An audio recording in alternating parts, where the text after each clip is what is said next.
Donc, vous avez vu le titre. Il y a deux en fait dites. Il y a Israel is real, c'est un jeu de mots, vous avez compris pourquoi. On va parler de Gog et Magog, deux thèmes extrêmement importants.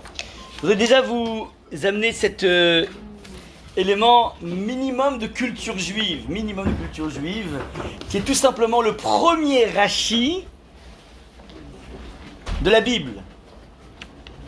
Lorsque Rashi prend la plume pour la première fois, il commente le texte de la Torah juste avant d'aborder le sens de Bereshit. Il nous plonge, donc il est né en 1040 et en 1105. À cette époque, il n'y avait pas encore Ben Gourion, il n'y avait pas encore moins des Palestiniens, il y avait encore moins tout ce que l'on connaît. Regardez ce que nous dit ce texte. Alors je pourrais mettre 1 heure pour le décortiquer. Je donne les grandes lignes. Nous dit le texte. Rabbi Yitzhak a enseigné, donc il amène a priori, alors soit deux possibilités, soit il amène une source midrashique, mais on n'a jamais vu sur Rabbi Yitzhak dans le midrash, soit on va dire qu'il amène un enseignement de son papa, parce que Rashi c'est Rabbi Shlomo Yitzhaki, et donc Rabbi Yitzhak, ce serait son père, donc on ne sait pas exactement d'où vient cette source, mais en tout cas regardez ce que dit le midrash, en tout cas cet enseignement. La Torah, en tant qu'elle constitue essentiellement un code de loi, donc c'est le préalable. Torah veut dire hora'a, le Maharal dit qu'en fait c'est une hora, c'est un enseignement. Donc en fait, quand tu parles de la Torah, c'est quoi la Torah? C'est un nom un petit peu générique. Eh bien en fait, t'as qu'à regarder la racine et ça donne hora, enseignement. Enseignement de quoi? Enseignement de... Pardon? Alors, hora'a, c'est pas avec un aleph mais avec un he. Hora'a, enseigner les horot, et c'est pareil, herayon, être enceinte. Donc on crée, la Torah est là pour créer de l'accouchement, oui. C'est le principe de la maïotique, petite parenthèse. Maintenant, normalement, c'est quoi la Torah? C'est ce qu'on appelle les mitzvot, 613 mitzvot, le code de loi qui a été donné au Har Sinaï. Et donc, la Torah, puisque j'ouvre le livre de la Torah, j'ouvre un Chumash, je m'attends normalement à tomber sur un livre de mitzvot, une sorte de Shulchan Aruch. Et donc Rabbi Yitzhak est intrigué, il se dit mais normalement cette Torah aurait dû commencer par Achodesh Azelachem. Ce mois-ci est pour vous le commencement des mois, qui est la première mitzvah qui a été donnée aux Juifs en tant que peuple. La première mitzvah que Moshe Rabbeinu va leur inculquer, c'est le principe de la maîtrise du temps et de la détermination du temps. Puisque c'est par ce verset qu'est dictée la première mitzvah de Brit Israël. Pose la question sous-jacente.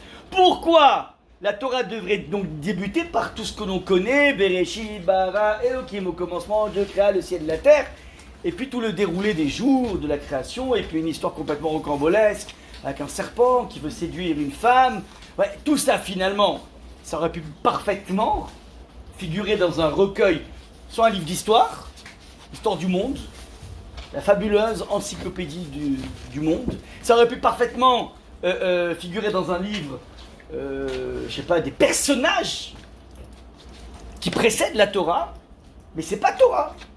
Donc en deux mots, Rashi propose dans ce commentaire de prendre un Tipex, c'est pas un Tipex, c'est carrément une bassine Ripollin, là vous avez une sorte de truc, et on met du Tipex de partout, on met du blanc de partout, et on commence au tout début, un petit peu au début de Shemot, Achodesh, Azelachem, et la Torah, les 613 mitzvot qui vont se dérouler sous tes yeux, c'est magnifique.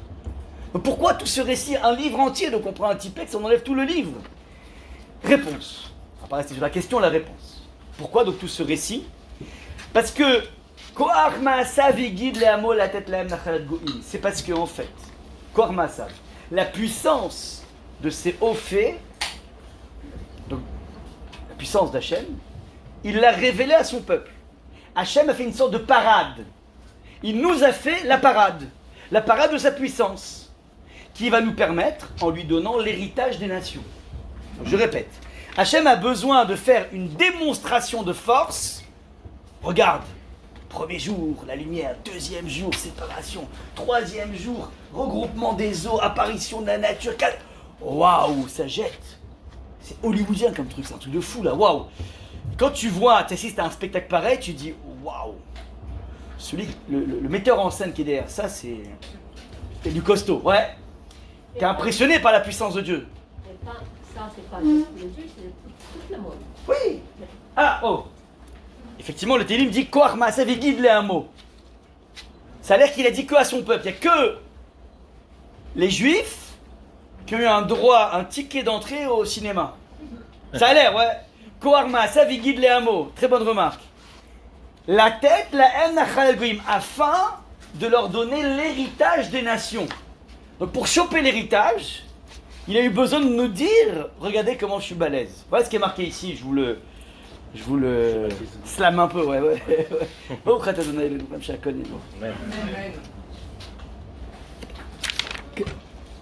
maintenant, traduction de ce Télim, c'est un verset dans Télim, d'après Rashi, ainsi. Donc quel est l'intérêt de nous faire cette parade pour nous donner l'héritage des nations? Pourquoi? Parce que si les nations du monde viennent dire à Israël, vous êtes des voleurs, vous avez conquis les terres des 7 nations, tôt ou tard on va se prendre dans la figure qu'on est des voleurs, qu'on a usurpé une terre qui n'est pas la nôtre. Rachi 1040, 1105. Et la vérité c'est que cet argument, alors il n'est pas valable pour les Palestiniens parce qu'ils n'ont jamais existé, c'est une invention du XXe siècle, mais elle est valable originellement. Puisque Yehoshua, lorsqu'il rentre sur la terre d'Israël, c'est pas une terre vierge. C'est pas Marco Polo, et encore même Marco Polo, il y a quand même des Indiens, quoi. Après, on les a gommés, hein, malheureusement. Mais c'est pas une terre vierge, c'est une terre qui est déjà occupée par 7 peuples. Donc les premiers, on va dire, personnes qui étaient sur cette terre, c'est pas les Juifs. C'est les 7 peuples, et aucun rapport avec les Palestiniens, soit bien clair. Donc s'il y a une paternité, c'est pas eux qui devraient venir revendiquer. Donc on va tôt ou tard se récupérer dans la figure, vous êtes des usurpateurs. Ouais. On pourra leur répondre, toute la terre appartient au Saint béni soit-il. C'est lui qui l'a créée et il l'a donnée à qui bon lui semble. Et c'est par sa volonté qu'il les a donnés à ses peuples. Donc la terre, elle a été donnée à ses peuples.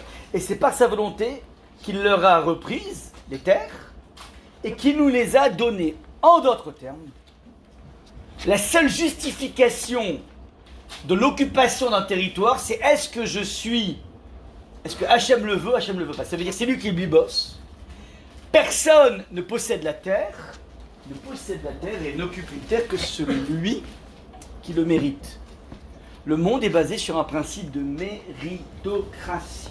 Voilà ce qui est marqué ici. Alors évidemment, les questions peuvent fuser, parce que tout le monde aura remarqué qu'il s'agit ici d'un argument de croyant. Tu vas pas répondre à toutes les personnes qui veulent t'agresser en te disant qu'est-ce que tu fous sur ma terre. Leur dire non mais si j'y suis c'est qu'Hachem il voulait parce qu'il dirait exactement la même chose. Je vais te mettre une claque et tu sais quoi, et si je te donne une claque c'est qu'Hachem il voulait. Donc en fait, avec des arguments de croyants on pourra pas s'en sortir, ouais. Donc évidemment c'est beaucoup plus subtil que ça. Et comme l'a fait très justement remarquer Madame Selem, elle a dit qu'en fait, je comprends pas, il y a que les Juifs qui ont assisté à la parade, mais le monde entier c'était la parade. Et donc élément de réponse, c'est un message. C'est une deuxième question. Donc première question, argument de croyant. Deuxième question, mais il n'y a pas que les Juifs qui ont assisté à la parade d'Hachem. N'importe quel scientifique peut être estomaqué devant la beauté de la création. Arrive au Big Bang ou pas, peu importe. Donc c'est pas un truc juif, c'est un truc humain. Troisième question très subtile. Le texte précise que c'est une parade, c'est un message que Hachem adresse à son peuple pour asseoir notre légitimité sur la terre. Et pourtant Rashi décale le message. Rashi dit, comme ça, si demain les goïms viennent te poser la question, tu leur transmets le message. Mais désolé, dans le texte, il y avait marqué un message de Hachem vers le peuple, et non pas un message du peuple juif vers les goïms. Donc c'est une appropriation du message. Et donc forcément, on est obligé de comprendre dans Rashi de façon beaucoup plus subtile. Je le fais rapidement parce que je vais parler vraiment d'autre chose. On est obligé de comprendre en fait que Hachem nous donne nous donne cette grille de lecture de la création du monde. Pour qu'on soit complètement impacté par ce principe, la terre n'appartient pas à toi, mais appartient à Dieu. Et si tu en es convaincu qu'il faut le mériter, alors tu ne vas pas rentrer dans un débat qu'on appelle des arguments de croyants, des égoïmes, mais tu ne seras pas gêné et tu ne seras pas faible dans ton occupation de la terre. Parce que tu sauras que ça se justifie. Ce n'est pas un argument que tu pourras exporter, mais tu pourras toi-même être convaincu. Parce que lorsque tu n'es pas convaincu que ce que tu fais est bien, et selon la conscience, alors quelque part, tu te sens fébrile. Et tu es attaquable. Mais si tu sais en fait que, non, il y a un projet divin, et il y a une déclaration d'indépendance qui s'est faite en 48, et il y a eu des miracles en veux-tu en voilà, et nous vivons actuellement dans une flopée de miracles. J'ai vu ce matin que hier ils ont déplacé à l'hôpital Soroka, c'est quelque chose qui est complètement inédit. Complètement inédit, ouais. Donc, et on a des miracles en veux-tu, en voilà. C'est quelque chose de complètement fou qui est en train de se passer là maintenant. Ouais. On est en train de vraiment de... Les spécialistes vont dire que la performance du clan Israël, actuellement de Tsahal, est une performance qui dépasse de très très très loin ce qui s'est passé pendant la guerre des 6 jours. De très très loin. Le monde entier est baba, toutes les armées du monde sont baba devant les prouesses de l'association Mossad et Tsahal. C'est complètement incroyable ce qui se passe. Cette liberté dans les airs du pays peut-être le plus protégé au monde, c'est quelque chose qui est vraiment de l'ordre du divin, de la performance humaine, mais de l'association des tfilotes, de l'étude de la Torah et de la performance de ces personnes. On a ici une union sacrée, on a ce qu'on pourrait appeler un cercle vertueux qui est complètement fou. C'est complètement fou ce qui se passe. Ouais. Donc là, ici, on ne peut pas s'empêcher de revoir ce Rashi qui vient te dire, attention, la terre d'Israël doit se mériter. Maintenant, je voudrais qu'on vous donne 2 citations ici, par rapport à vraiment les événements qui se passent actuellement, pour essayer de comprendre quel est le secret de notre éternité. Qui aurait pu placer un copex sur l'existence d'un juif aujourd'hui, encore plus qui se réunit, à un moment où on pourrait tranquillement, pour une fois, bronzer au soleil de Paris, c'est tellement rare, ouais. Alors, vous pouvez imaginer la statistique pour qu'on puisse être encore réunis ici. Ouais. Alors, je dis pas qu'on est une majorité d'Ashkénazes et on aurait une statistique encore beaucoup plus proche de 0. Mais c'est pas. Mais en tout cas, une chose est sûre, c'est que avec tout ce qu'on a passé à travers les siècles, il y a quelque chose. Nous sommes des rescapés d'un miracle, ça c'est une évidence. Alors maintenant, moi, je vous le dis comme ça dans mes mots, mais il y a quelqu'un qui a dit mieux que moi et c'est un goy. Donc, c'est une observation encore plus belle, je trouve. C'est la fameuse citation donc de Mark Twain, ouais, cet auteur américain, qui dit la chose suivante: les Égyptiens, les Babyloniens et les Perses se levèrent, emplirent la planète de bruit et de splendeur, puis s'évanouirent et s'éteignirent. Les Grecs et les Romains suivirent, firent un bruit considérable et ils ne sont plus. Le Juif les a tous vus, les a tous vaincus et reste ce qu'il a toujours été, ne présentant aucune décadence, aucune infirmité due à l'âge, aucun affaiblissement de ses rôles, aucun ralentissement de sa vigueur, ni engourdissement de son esprit vigilant et dynamique. Toute chose est mortelle sauf le juif. Quel est le secret de son immortalité? C'est la question qui est posée, une question ouverte auquel on va essayer de répondre Bezrat Hashem. Je vous amène un deuxième nom juif, mais là c'est carrément le nec plus ultra du nom juif, Jean-Paul II. Je vais quand même embrasser le frère derrière moi parce que sinon ça va. Ce mot qui dit pas de confusion. Il est pas juste goy, il est polonais. Voilà, en plus un polac, ouais.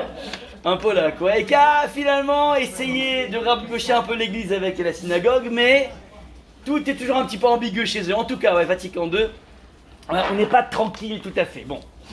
Allez, ce que dit Jean-Paul II, c'est une déclaration 6 mars 1982. Ouais. La permanence d'Israël est un fait historique et un signe qui doit être interprété comme le dessein de Dieu. Il reste un peuple élu, l'olivier pur sur lequel ont été greffées les branches de l'olivier sauvage, que sont les gentils, c'est-à-dire les goïms.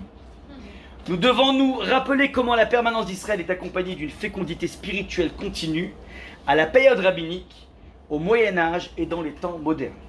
Ouais, bon, donc voilà, ça j'ai pris exprès 2 non-juifs pour juste porter un regard à minima objectif. Voilà, personne ne les a payés pour écrire ce qu'ils ont écrit. C'est un regard objectif. Maintenant, on est obligé de porter ce regard vu les événements que nous vivons actuellement. Alors, première des choses, on revient aux fondamentaux. L'opposition qui nous oppose, donc on va avoir 4 points ensemble, ouais.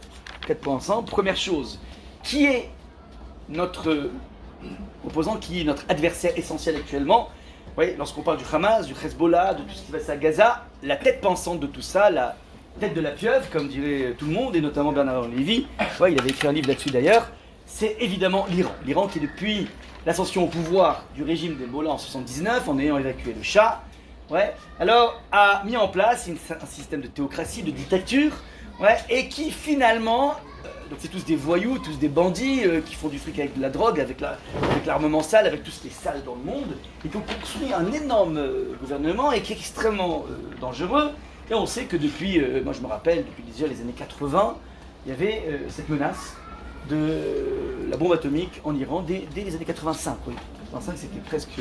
Pardon, 95. En 95, il était à 2 doigts de l'avoir. Bref, donc en fait, on sait que l'Israël a contrecarré les fameuses centrales nucléaires en Irak, ouais, qui avaient été impulsées par Chirac. Bon, après, il s'est un petit peu rattrapé, mais on peut avoir.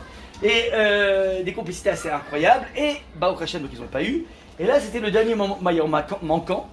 J'espère que la Corée du Nord ne va pas se réveiller, mais a priori, je ne sais pas si on a vraiment des zones de friction avec eux. En tout cas, on a l'Iran maintenant. Maintenant, qui est l'Iran? L'Iran, c'est extrêmement important. Plusieurs éléments nous amènent à penser qu'on est vraiment en face du combat de Amalek. Je m'explique. De façon générale, lorsque vous avez des pays qui se font la guerre, c'est toujours des pays limitrophes. J'ai besoin d'un exemple, c'est très simple. Vous allez un petit peu vers l'Est et vous regardez Poutine et l'Ukraine. Poutine déclare la guerre à l'Ukraine tout simplement parce que ils sont dans un état limitrophe, ils ont des rivalités sur des territoires, sur les terres de, comment dire, les terres de le Donbass, extrêmement riches. Donc en fait, il y a une volonté de pouvoir annexer ces terres parce qu'il y a un enjeu politique, un enjeu géopolitique, un enjeu économique. Ouais. Et parfois, tu peux avoir des guerres de religion. C'est ce qui s'est passé entre l'Iran et l'Irak, Baruch Hashem, pendant 20 ans. Ils ont passé leur temps à s'entretuer au lieu de chercher leur ennemi commun. Ils l'ont eu après, mais c'est-à-dire ils auraient pu, toute cette énergie qu'ils ont dépensée entre eux sunnites et chiites. Alors j'ai jamais compris exactement quelles sont les nuances par rapport au prophète Mohammed, et Ali, et Fatima et compagnie, ouais. Donc chacun a sa version, sa divergence. Baruch Hashem, on n'a pas ce même type de conflit entre Ashkenaz et Sfarad, ouais. Mais en tout cas, vous avez compris, c'est un problème de religion, ouais. Donc il y a sunnite, chiite, il y a aussi évidemment de l'intérêt pétrolier, on est d'accord. Mais si tu veux, à chaque fois, tu pourras avoir 3 motifs qui viennent, juste, il n'y a rien qui justifie une guerre, mais en tout cas, le mobile. Ouais. Or, avec l'Iran, nous n'avons absolument aucune rivalité territoriale. Ils sont loin de nous. On a... Alors regardez un peu comment... C'est intéressant pourquoi je vous dis qu'en fait c'est le parallèle d'Amalek, parce que regardez quand est-ce qu'a intervenu Amalek dans l'histoire.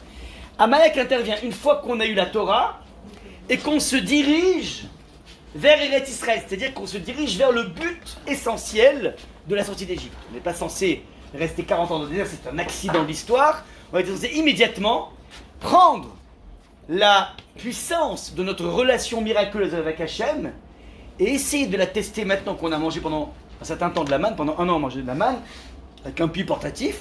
Donc les amis, ça va pas être le nirvana toute la vie, avec la nuée qui te permet d'avoir ton costard apprêté. Non, c'est pas ça la vie. La vie, tu vas aller bêcher, et tu vas voir Akadosh Baruch Hu qui va se dévoiler dans la nature. Et tu vas dire, je te barre chez moi. L'enjeu essentiel, c'est qu'on puisse créer, comme disent tous les chassidim, le monde chassid, la chassidoute, une dira batartonim. Ça veut dire être capable de faire asseoir la présence comme une soucoupe volante qui vient et qui s'assoit, qui est amari, la présence d'Akadosh Baruch Hu dans la vie. Et donc être capable de déceler dans le business, dans tout ce qu'on fait dans la vie, qu'en fait, il n'y a que Hachem. Il n'y a pas le Chol et le Kodesh comme dans les écoles. Il y a Chol et Kodesh. Non, tout n'est que Kodesh. Tout n'est que... J'ai été un jour comme ça. Rav Israël Meir Lao, grand rabbin d'Israël, des juifs les plus impressionnants. Lui qui est sorti de Buchenwald, donc il a fait ses études à la yeshiva chez Rav Akol Torah, chez Rav Shlomo Auerbach, et son oncle, donc qui a eu la garde de cet enfant, a dit bon écoute c'est bien sympathique la yeshiva, mais moi j'ai envie que tu apprennes un petit peu de trucs pour avoir un métier, tu vas pas rester comme ça à la yeshiva. Et lui il adorait la Torah, donc il dit non moi ça me saoule et tout. Et donc ça a créé un conflit, donc il est allé voir Rav Shlomo Auerbach. Il dit mais c'est quoi ton problème? Donc ton oncle qui te demande ça, il faut que tu... C'est un peu le représentant de tes parents, donc tu dois un peu l'écouter. Mais qu'est-ce que t'aimes pas dans le Chol? Il dit, ben écoute, moi ça me saoule, il y a de la physique. La physique, SVT, enfin je sais pas comment il y a, sciences naturelles à l'époque, ouais. Il dit mais, quoi tu n'aimes pas la physique?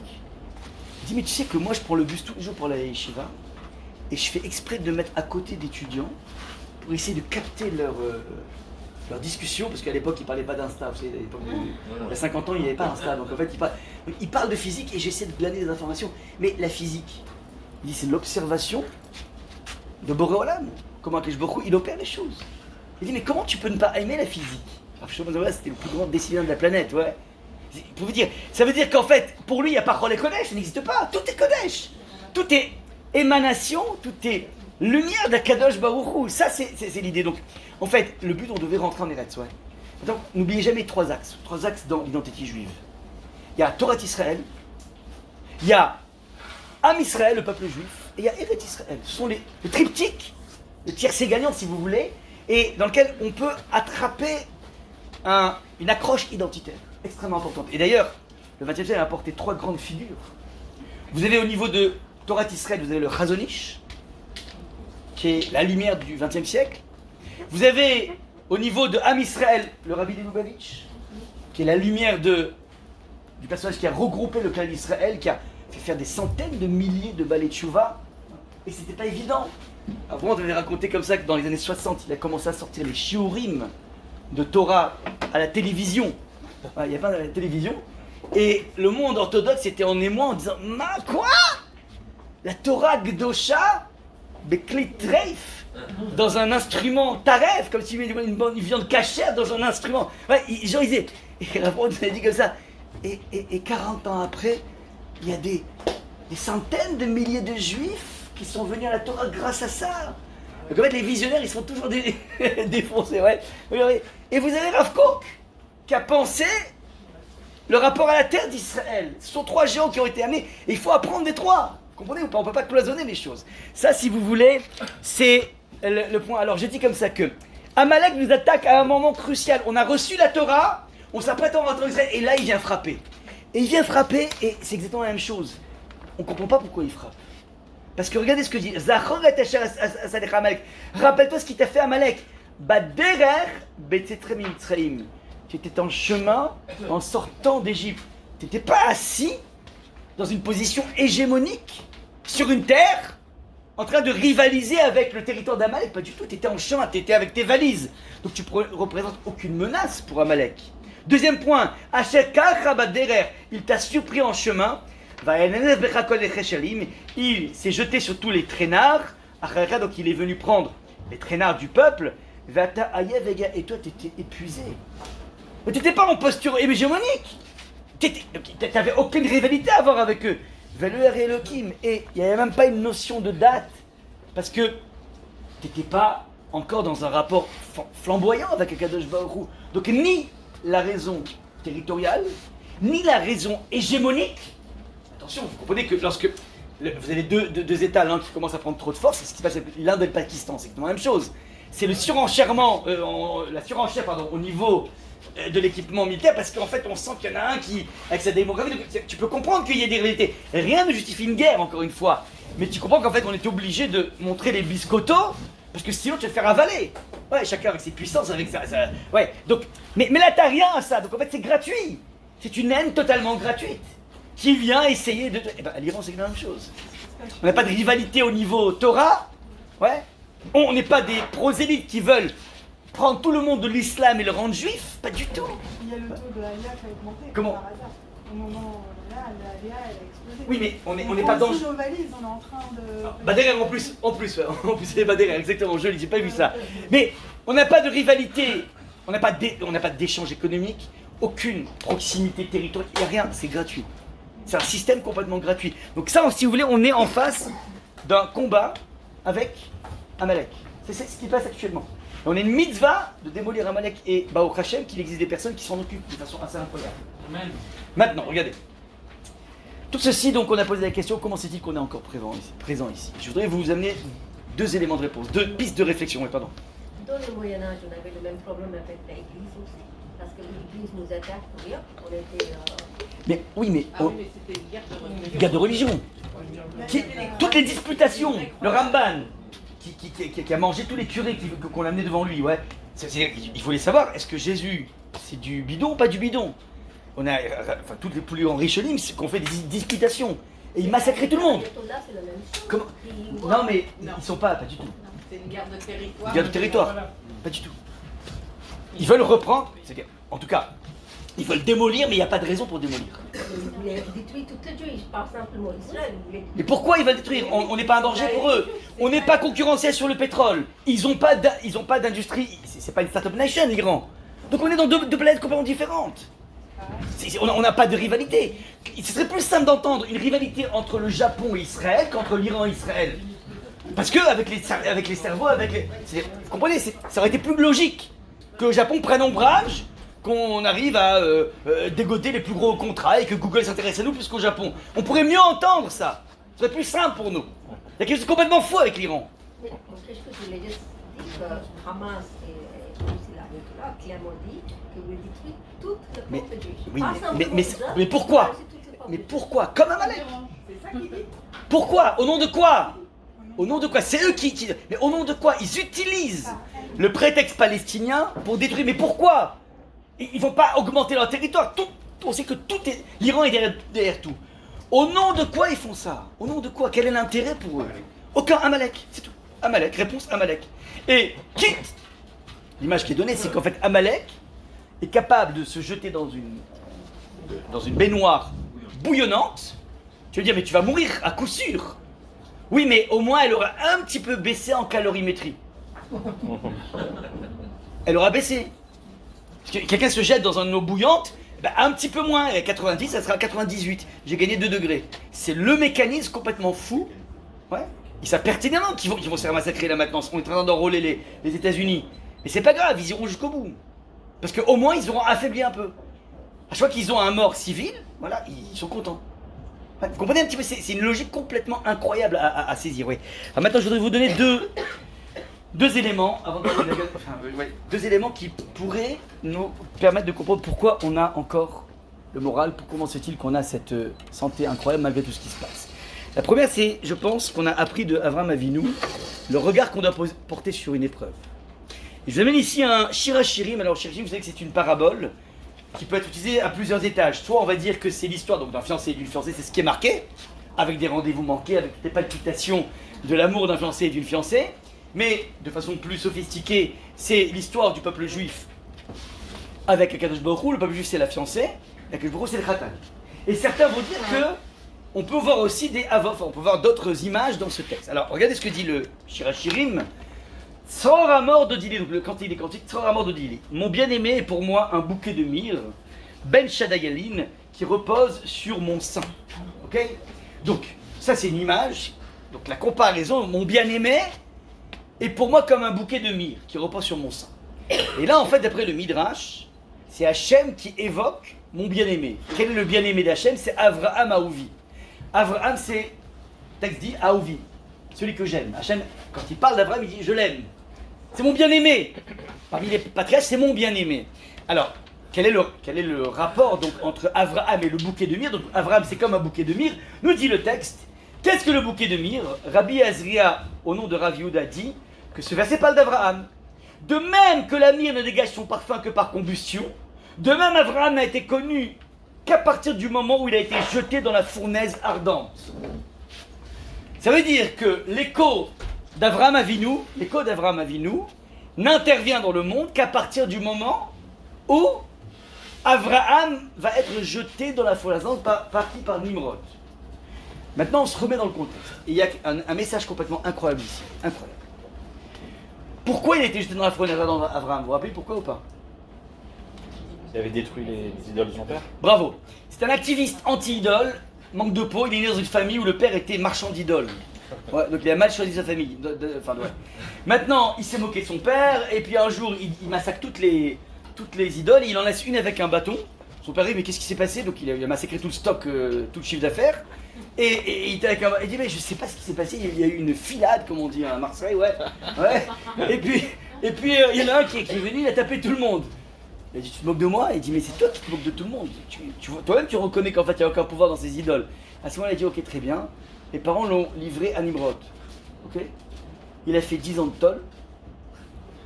Et après, Nimrod dit, bon, j'espère que tu as bien retenu la leçon.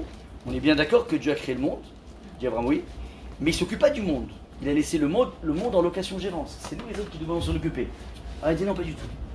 Hachem, il a créé le monde et il s'occupe en permanence de ce qui se passe. Il n'y a pas une chose qui lui échappe. Ah ouais, alors si tu continues à penser ça, je te mets dans la fournaise ardente. Il dit, pas de soucis, j'y vais. Il le jette et de façon miraculeuse, il s'en sort. L'ange Gabriel est venu, il a soufflé comme Superman sur le truc et tout va bien. Maintenant, ça a eu un retentissement planétaire cette histoire. Tout le monde a parlé de ça. Surtout que juste après, son frère, Haran, il fait la même chose, mais lui il brûle. Ouais, c'est pas tous les jours dimanche, non, je rigole. Non. Pas Haran, que dis-je? Haran était déjà mort, c'est Haran. Hanor, il fait la même chose et il est mort. Donc, retentissement planétaire. Et là maintenant arrive le Midrash dans sa lecture complètement incroyable. Tu regardes ça, tu te dis waouh, qu'est-ce qui faisait penser Avram de ses parents? Moi je dis, minimum il écrit comme Hervé Bazin, Vipère au point. Ou Paul de Carotte, Jules Renard, ouais. C'est-à-dire, il a de quoi parler quoi. Il a de quoi faire des théories sur la résilience, il a beaucoup de choses à dire, je pense, à Avraham Avinu. Qu'est-ce qu'il retient de ça? Mais là je te dis, tu sais quoi, il retient une seule chose. Écoutez-moi, pas malgré mes parents, grâce à mes parents, qui sont les pires des créatures, ça veut dire, je ne sais pas si dans l'histoire de la Shoah, ceux qui s'y connaissent, les parents ont vendu leurs enfants à la Gestapo, je crois pas. Non. L'inverse peut-être, que Dieu préserve.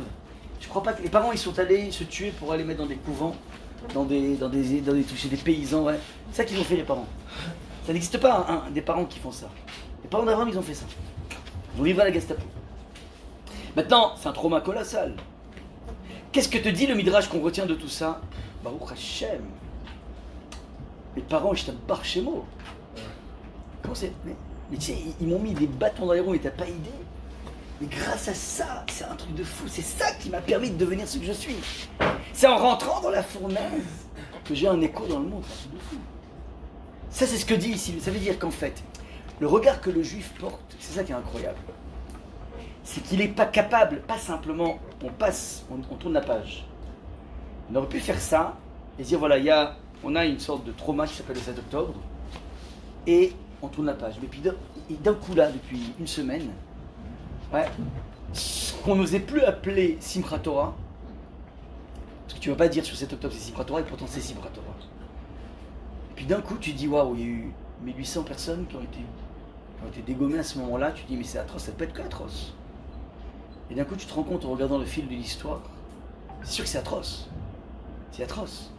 Mais regardez dans l'embranchement des choses, ça a permis de mettre quelque part la pâtée, une première pâtée au Hamas, de dégommer le Hezbollah, de donner des belles idées aux Syriens qui attendaient que ça, donc de préparer le champ libre pour arriver directement en Iran, pour venir dégommer la tête de la pieuvre.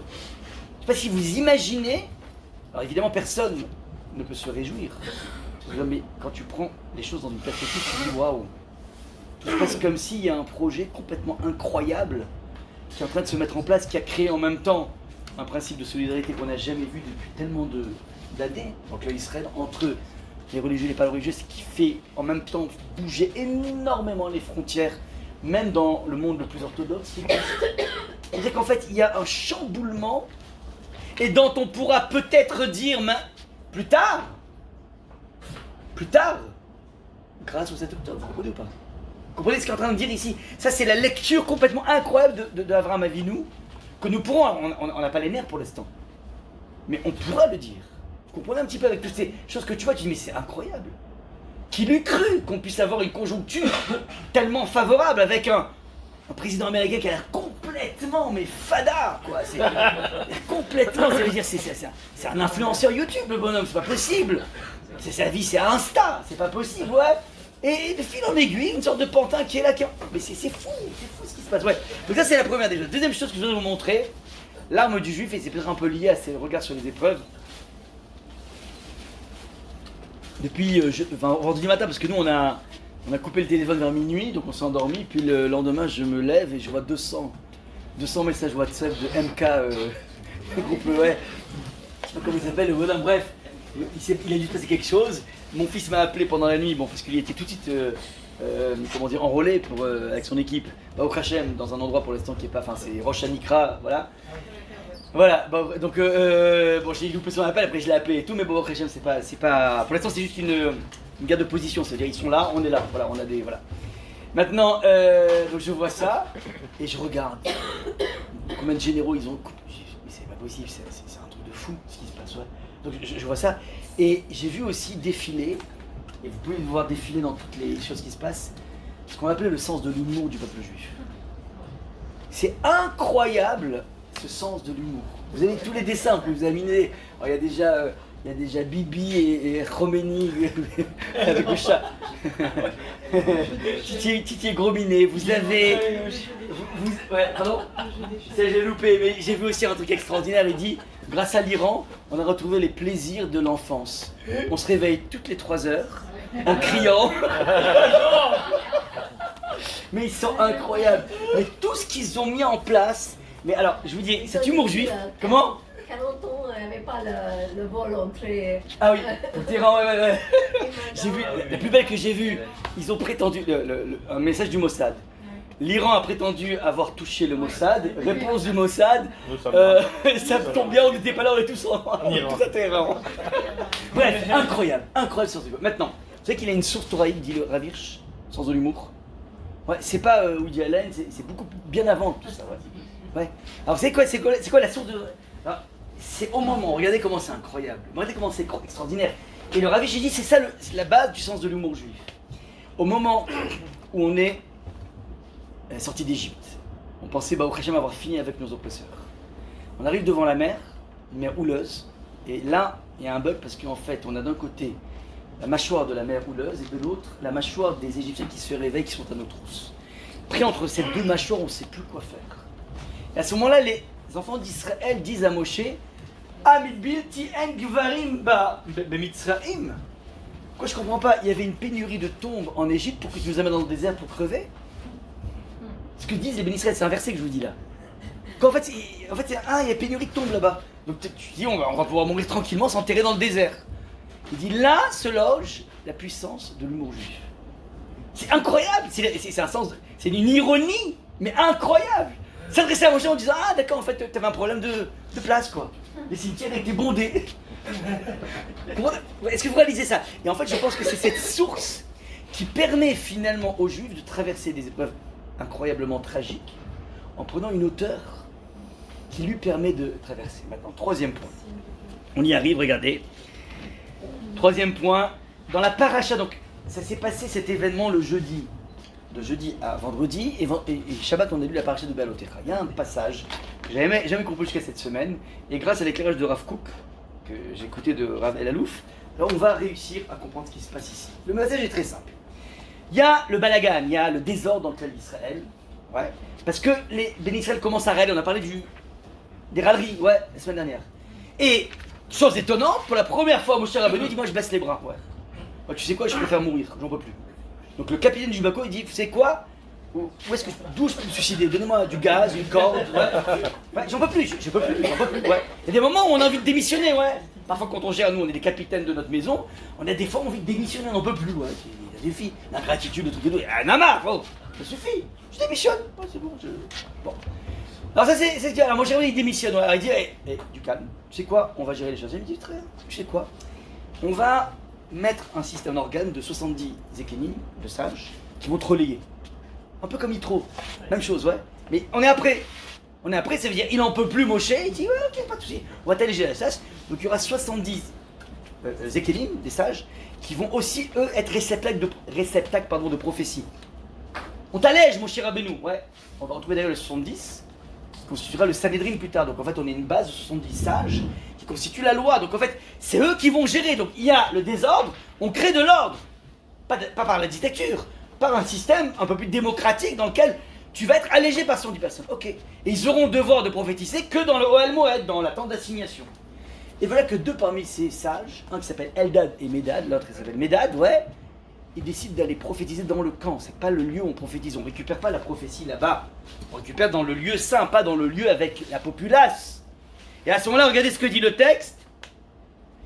Donc 2 de ces hommes étaient restés dans le camp, l'un nommé Eldad, le second Médad. L'esprit se posa également sur eux car ils étaient sur la liste. J'ai oublié de vous dire juste avant le verset 25, l'Éternel descendit dans une nuée et lui parla à Moshe, et détournant une partie de l'esprit qui l'animait, la reporta sur les 70 personnages. Je t'allège. Il y a 70 personnes qui vont récupérer cet acte de la prophétie sur les anciens. Et aussitôt que l'esprit se fut posé sur eux, ils prophétisèrent, mais ils ne le firent plus depuis. Donc ils avaient cette puissance de prophétiser pour alléger Moshe. Sauf qu'il y a 2 personnes qui s'égarent, étaient restées dans le camp, l'un nommé Eldad et l'autre. L'esprit se posa également sur eux, car ils étaient sur la liste, mais ne s'étaient pas rendus à la tente et ils prophétisaient dans le camp. Ils ne devaient pas faire ça un jeune homme courut l'annoncer à Moshe, donc c'est Yehoshua, qui veut respecter l'ordre, et lui dit en disant, elle a des malades prophétise dans le camp. Alors Yehoshua, fils de Nun, serviteur de Moshe, depuis sa jeunesse, prit la parole et dit à mon maître, Moïse, quelle haine, détruis-les, démolis-les, ils n'ont pas le droit de faire ça, c'est un interdit. Réponse de Moshe, tu es bien zélé pour moi, plus au ciel que tout le peuple de Dieu se composait de prophètes, que l'Éternel fit reposer son esprit sur eux. Moi ça m'arrange. Même qu'ils aillent là-bas, moi ça m'arrange. Pourquoi tu es tellement dur avec eux? Passage extrêmement complexe. La loi, Yehoshua dit, mais je rappelle la loi, c'est pas normal qu'ils fassent ça là-bas. Et Moshe il dit, moi ça m'aurait bien arrangé que même le peuple puisse prophétiser, pas que 70. Et là Rav Kook va essayer d'expliquer ce passage complètement obscur. Il dit la chose suivante que Moshe Rabbeinu représente, regardez bien ce que je vous dis là maintenant, représente le clan Israël dans son rapport à la Torah. Il a donné la Torah, il nous a créé un lien de connexion avec lui par le biais de la Torah. C'est-à-dire un juif qui est inscrit dans un processus de Torah et mitzvot a directement une connexion avec Moshe Rabbeinu. Mais Moshe Rabbeinu n'englobe pas tout le peuple juif, parce qu'il y a des tonnes de juifs qui ont zéro connexion avec la Torah. Ouais. Nous on s'occupe de ça, c'est le relève, on passe notre temps à s'occuper de gens qui débattent, qui découvrent qu'ils sont juifs à 23 ans. Parce qu'il y a une grand-mère maternelle, qui a tout caché et s'est mariée avec un antisémite pour camoufler les traces juives, et se retrouve maintenant, comment dire, elle réalise que c'est vrai, on a gardé le secret et compagnie, puis d'un coup elle découvre que ça, la grand-mère est enterrée dans un cimetière juif, et donc sa mère est juive. Ouais, donc c'est des gens qui découvrent comme ça. Ces gens n'ont rien de toraïque. C'est-à-dire, ils n'ont rien, pas de lien. Kippour, il s'est même passé quoi? Cacheroute, il s'est même passé quoi? C'est n'importe quoi, ouais. Bon. Donc, ces personnes-là, Moshe n'a pas de connexion avec eux. Avec qui ils ont une connexion? Avec le Mashiach. Le Mashiach est une âme qui peut englober tous les juifs. Torah ou pas Torah, mitzvot ou pas mitzvot. Donc il y a deux personnages, Moshe Rabbeinu et le Mashiach. Moshe est le Mashiach qui amène la Torah et donc qui crée un lien de connexion avec la Torah. Le Mashiach peut enrôler plus de choses. Et le débat qui est en train de se tramer ici entre Yehoshua et Moshe, c'est que Yehoshua il dit mais on doit être dans la tente d'assignation, dans le monde des émanations, dans le monde de l'étude de la Torah, dans le monde des mitzvot. Moshe Rabbeinu dit non, moi ça m'arrange qu'il y ait aussi des gens qui soient dans le peuple. Ces gens dans le peuple qui vont quelque part récupérer toutes les personnes qui ont du lien non pas avec la Torah, avec le peuple juif. Vous comprenez pas? Combien de personnes se sentent juifs sans rien pratiquer et c'est pas des non-juifs? Vous comprenez pas? C'est ce lien fondamental qui est en train d'être mis en exergue. Alors maintenant, la Gemara dans Sanhedrin va dire c'est quoi la prophétie qu'ils ont eue? Une des prophéties qu'ils ont eues, ils ont prophétisé, c'est la guerre de Médad, la guerre de Gog et Magog, c'est là qu'elle intervient. Ok? Les Écritures nous disent qu'il y a une guerre à la fin des temps qui va opposer deux grandes puissances. Ok? À l'époque, le Rav qu'il avait enseigné, on était dans les années 80. C'était très chaud entre Ronald Reagan et la Russie. Ouais, l'URSS, pas la Russie, c'était l'URSS, ouais. Et à l'époque, il dit, je veux pas vous dire, mais c'est quand même bizarre, hein. Gog c'est 3 lettres et Magog c'est 4 lettres. USA, URSS. Et je me rappelle dans la choule. Oh, on était à 2 doigts d'une 3e guerre mondiale, hein. Vraiment, c'est bon. Alors maintenant, on va pas dire, mais ce qui m'intéresse, c'est que Gog et Magog, ouais, cette guerre parle d'une énorme perturbation dans le monde. Tout est perturbé, on ne comprend plus rien. Et regardez ce qui se passe en Israël, tout est perturbé, on ne comprend plus rien. Comment est-ce possible que l'État d'Israël a réussi, l'armée d'Israël a réussi à rentrer comme, de faire qu'une bouchée finalement de l'Iran en tout cas, elle est en train de faire qu'une bouchée de l'Iran, elle a pu être attaquée par des soldats du Hamas en tombe. Comment tu comprends? C'est un monde complètement désordonné. Maintenant, lorsque on parle de Mashiach, le Mashiach, il vient d'un monde complètement désorganisé, désordonné. Mashiach, vous le savez, il vient de David. David lui-même, vous savez très bien qu'il vient de 2 unions complètement bizarroïdes. Du côté de Ishaï, de sa mère, pardon, il vient d'une union avec un beau-père et sa belle-fille qui s'est déguisée en prostituée, bref, un truc complètement bizarre, Yehuda et Tamar, complètement bizarre. Et du côté de son père, il descend directement de la tribu de Moab. Moab. Moab, qui est issu de l'union de Lot dans une croyance d'Apocalypse à Sodome, une croyance d'Apocalypse à Sodome, des filles de Lot qui pensent qu'elles sont les seules survivantes du monde, elles enivrent leur père, et chacune à son tour aura une relation avec son père, de laquelle elles vont tomber enceinte. Donc c'est une relation incestueuse. La première, elle appelle Hamon, qui veut dire beaucoup, donc elle a un petit peu dilué le truc. Bon. Elle noie le poisson, on va dire, sauf que la deuxième l'appelle Moab, on dit Rachi, Me'av, de papa. En fait, elle appelle son enfant inceste, ou incestine, je sais pas si c'était un garçon ou une fille. Non, c'était un garçon. Inceste. Inceste vient ici. Ou bien Mamzer. Vous imaginez une personne qui appelle son enfant Mamzer? Quelle angoisse.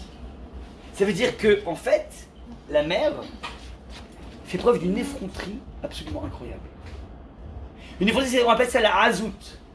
C'est l'effronterie la plus incroyable qui puisse exister, de ne pas avoir honte de la chose la plus incroyable, quoi. Un rapport incestueux. Ça, c'est madame, maintenant. Le Mashiach descend directement de cette lignée. Ça veut dire que le Mashiach est justement celui qui est capable de comprendre le monde de l'effronterie. C'est la raison pour laquelle il peut s'occuper des personnes qui sont complètement déconnectées de la Torah et déconnectées des mitzvot. Et c'est peut-être pour ça qui est extrêmement intéressant, que toute l'épopée sioniste a été portée par des personnes qui avaient une effronterie incroyable et qui avaient une déconnexion incroyable aussi par rapport à la Torah. Et ça pose un problème évidemment au monde religieux qui se dit mais comment un projet messianique peut être porté par entre guillemets des tocards en religion? Mais peut-être ce qu'on ne comprend pas, c'est qu'en fait ils ont pas être des tocards en religion et en mitzvot, mais finalement ils ont quelque chose de profondément juif qui s'appelle le Ham Israël. Et en fait c'est ça qui a cette dimension messianique. C'est-à-dire que le Mashiach, c'est celui qui peut justement s'occuper d'enrôler toutes ces énergies. Et si on arrive à faire l'union sacrée entre les ultra-orthodoxes et les ultra-laïcs, tant qu'il y a une notion de respect mutuel, en comprenant que chacun a sa part à l'édifice. Alors là, on est dans la perspective messianique, on a parlé de ça la semaine dernière. Au nom du Mashiach, Menachem, vous vous rappelez ou pas? Ouais. C'est ça l'idée, l'idée c'est ça qui est intéressant. Et c'est validé par Moshe Rabbeinu. Il dit, moi ça me va que le monde de la prophétie ne soit pas à l'exclusivité du Ohel Moed, donc le monde complètement confiné, le monde complètement protégé, le monde de ce qu'on appelle les tzadikim. Ça ne me gêne pas qu'on puisse exporter la dimension prophétique dans le peuple, dans ce monde non protégé, dans ce monde de personnes entre guillemets effrontées, qui ne sont pas dans la dimension du tzadik. C'est ça en fait qu'est en train de dire Moshe Rabbeinu. Et c'est ce que l'on trouve actuellement. Ça veut dire que les gens adorent critiquer, ouais, Bibi, mais n'empêche que Bibi il ponctue sans arrêt ses phrases, c'est pas un religieux. Mais pour que tu sens dans les Ezrat Hashem. Ouais. Et tu peux dire oui, mais tu sens ici la dimension un petit peu trop Ga'ava, un petit peu trop effrontée. Mais c'est exactement ça la source du Mashiach. Il vient d'une racine, c'est-à-dire il vient d'un monde complètement désordonné. Et c'est parce que le monde sera totalement désordonné qu'il pourra s'y retrouver. Il n'y a qu'un Mashiach qui descend d'union complètement folle, qui finalement dans son ADN. Finalement, il vient d'un monde complètement fou. Donc il peut s'occuper du monde des fous. Vous comprenez un petit peu l'idée? Ça, c'est exactement ce qui est en train de se passer ici.